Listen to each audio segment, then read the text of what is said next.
Okay, Assalamualaikum warahmatullahi wabarakatuh dan selamat sejahtera. So, in this session, I'm going to cover LO 5.2, Induce EMF. Alright, Induce EMF. So, sebelum ni kita dah pernah dengar term EMF ini dalam chapter 3. Kan? EMF, Electromotive Force. So, yang dia dihasilkan oleh bateri.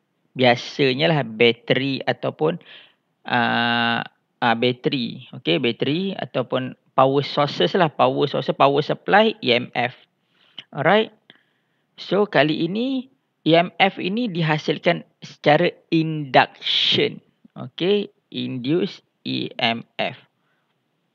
So, in this chapter, we are going to use this formula, induce EMF. Induced EMF is equals to negative change of flux over time ataupun negative rate of change of flux. Okay, rate of change of flux. So, kalau korang tengok ni flux, so remember kita ada dua jenis formula untuk flux. Satu untuk single coil and wire, kan? Ataupun satu lagi adalah untuk multi coil and solenoid. So, multi coil and solenoid just darabkan dengan dia punya number of turn sahajalah. So, clear? Alright.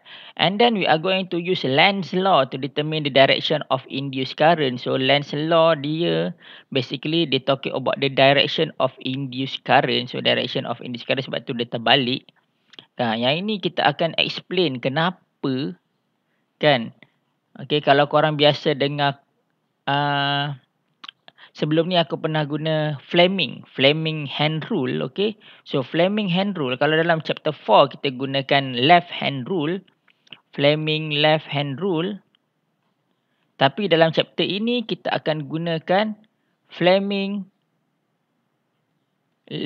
right hand rule, okay. Sebab apa? Sebab kalau kau buat simbol Fleming itu, korang akan nampak bahawa the direction of current dia opposite. Opposite kenapa? Disebabkan oleh Lenz's law. Okay. So, for those yang tak tahu apa ini Fleming left hand rule and Fleming right hand rule, boleh Google. Okay, please Google them. Okay. Kenapa Google? Sebab dalam silibus matrikulasi, kita menggunakan right hand rule. Okay, so dalam lecture note, aku rasa pun kita gunakan right hand rule. So, tak kisahlah korang nak pakai apa. Pakai apa kan. Sama ada korang nak pakai Fleming ataupun right hand rule ini. Cuma, kan, right hand rule ni ada derivation kepada Fleming left hand rule and Fleming right hand rule. Tapi dia lebih senang nak pakai sebenarnya, kan? Cuma aku nak korang tengok bahawa dalam chapter ini disebabkan oleh Lenz's law, dia punya direction of current akan reverse. So, korang boleh check dekat lecture note. Fokus pada direction of current. Okay, fokus pada direction of current. So, itu adalah Lenz's law. And then, kita ada banyak formula dalam chapter ni, kan? So, induce EMF for straight conductor. Okay. For coil. So, kalau korang tengok, kita ada dua jenis. And then, for rotating coil. Okay. So, coil ini guna sekali untuk solenoid lah. Ni coil ni boleh guna sekali untuk solenoid. So, cikgu macam mana nak tengok bila masa nak pakai kan? Korang tengoklah dia bagi apa. Kalau dia bagi magnetic field, gunalah yang ini. Nampak ni B. Kalau dia bagi area, gunalah yang ini. Ataupun tengok apa yang berubah. So, tak kisahlah. Korang tengok apa yang berubah. Yang berubah, kalau magnetic field yang berubah, guna yang ini. Kalau katakan area yang berubah, guna yang ini. So, dia tengok perubahan apa. Okay. Alright. So, kalau dia bagi number of turn, darablah dengan nilai N. So, faham? Okay, so sama juga macam magnetic field yang sebelum ni. Kan korang ada straight conductor, coil. And kali ni cuma yang ni dia ada rotating coil lah. Dan coil ini serve sekali untuk solenoid. So, kita tengok contoh soalan. Okay, yang ini tadi untuk formative assessment. So aku pergi soalan seterusnya, question number 4. So over here we have a tin cooper. So tin cooper ini kita consider sebagai wire. Okay. So kita consider sebagai wire. So kita dah tahu dah formula apa kita nak pakai. Kan secara tak langsung kita tahu formula apa yang kita nak pakai. BLV lah kan.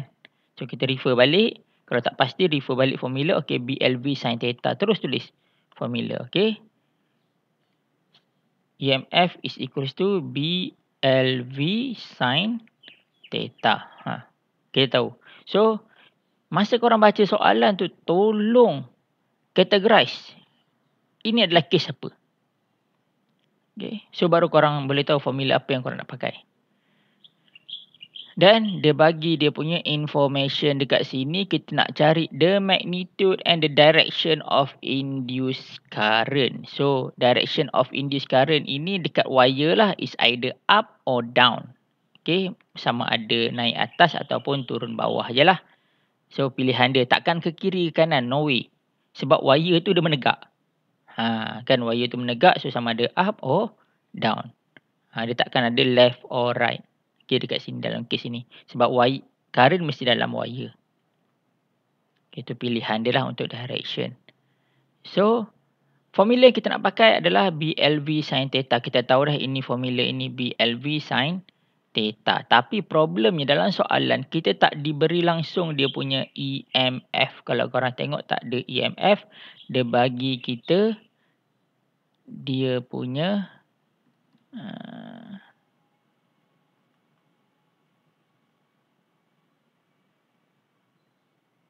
ada EMF Sorry. Kan dia nak cari current. Okay. Dia nak cari current. Minta maaf. Dia nak cari current. So formula yang kita nak gunakan. Formula yang kita nak gunakan adalah ini. I is equals to EMF over R. Ataupun datang daripada Ohm's law. I is equals to V over R. So, kita punya masalah adalah kita tak ada EMF. Nampak EMF kita tak ada. So, bila tak ada EMF, kita kena kira EMF. So, kita gunakan formula ni BLV sin theta.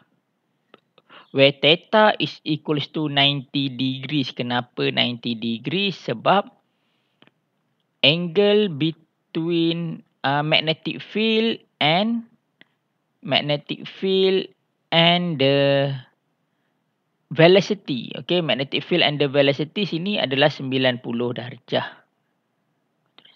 Okay, magnetic field and the velocity here adalah 90. Ini velocity dia bergerak ke kanan kan. Okay, adalah 90 darjah. So, kalau dapat jawapan, EMF dapat macam ini. So, barulah substitute untuk dapat current. Okay. Direction is upward. So, direction is upward. Korang kena nak dapatkan menggunakan apa? Okay. Right hand Fleming rule. Okay. Direction ni mesti. Okay. Korang dah tengok tu, korang boleh check menggunakan right hand Fleming rule ataupun korang boleh gunakan right hand rule. Tapi right hand rule ni terbalik daripada chapter 4 lah. So, aku namakan reverse right hand rule lah. Reverse right hand rule. Senang. Reverse right hand rule ataupun right hand Fleming rule. So, untuk dapatkan dia punya direction. Function nak dapatkan direction. Function these two rules ni cuma untuk dapatkan direction sahaja. Kan, tapi dia sangat penting lah sebab in order for you to determine anything, sebab dia vector quantity, so korang mesti ada direction. So faham? So strategy in order to solve the problem, first korang kena identify case. Is either coil ataupun rotating coil ataupun